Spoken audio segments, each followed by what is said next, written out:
Yang ini aja tahu gluten free. Emang kamu tahu gluten free itu apa manfaatnya? Gak tahu, hehehe. Biasanya yang ada kata free-nya lebih sehat sih. Bentar, kemarin aku lihat ada video yang jelasin tentang gluten. Kita tonton dulu yuk. Hai, perkenalkan, namaku Muhammad Yudarizka Alizar dari Gizi Kesehatan Universitas Gadjah Mada Angkatan 2020. Kali ini aku akan membahas tentang gluten. Gluten adalah komponen protein yang tidak larut dalam air dan berfungsi sebagai pembentuk struktur kerangka suatu makanan. Gluten tersusun atas komponen gliadin dan glutenin. Gliadin mengandung ikatan disulfida intramolekul yang jika putus akan menyebabkan terbukanya molekul protein. Gliadin larut dalam etanol 70% dari tepung terigu dan terdapat dalam ekstrak biji-bijian gandum sebagai protein monomer. Gliadin berfungsi untuk meningkatkan viskositas adonan. Sedangkan glutenin adalah fraksi protein yang tidak larut dalam etanol 70% dan sering disebut sebagai gluten polimer yang memiliki banyak rantai dan terpolimerisasi oleh ikatan disulfida. Glutenin berfungsi untuk mengelastiskan adonan.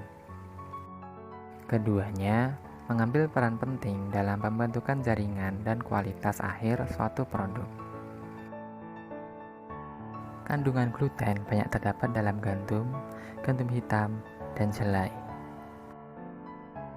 Jadi, dapat disimpulkan bahwa gluten adalah salah satu faktor yang paling penting dalam suatu makanan, karena dapat meningkatkan viskositas dan elastisitas.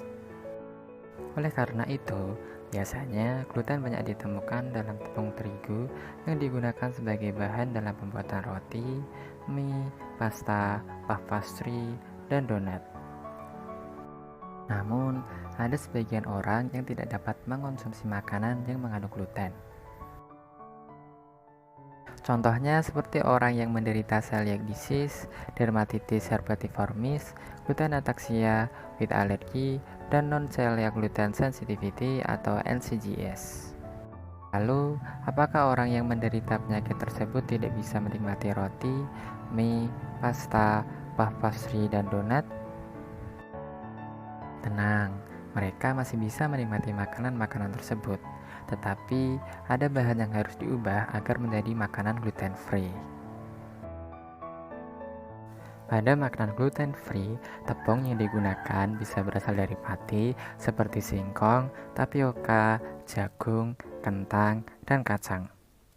Selain itu, juga dapat menggunakan tepung pseudocereal seperti bayam, buckwheat, chia, dan quinoa. Nah, untuk tetap menjaga viskositas dan keelastisan dari adonan, hidrokoloid dapat ditambahkan karena bersifat pengental melalui pengikatan air sehingga meningkatkan viskositas dan akan menahan gas yang dapat meningkatkan volume roti dan memperbaiki struktur remah roti.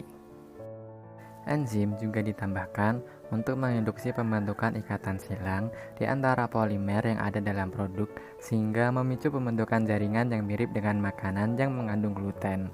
Makanan yang bebas gluten memiliki kandungan lemak, gula, dan natrium yang lebih tinggi dibandingkan dengan makanan yang mengandung gluten. Namun, makanan yang bebas gluten memiliki kadar protein dan serat makanan yang lebih rendah. Selain itu, juga sedikit mengandung folat, zat besi, niacin, tiamin, dan riboflavin.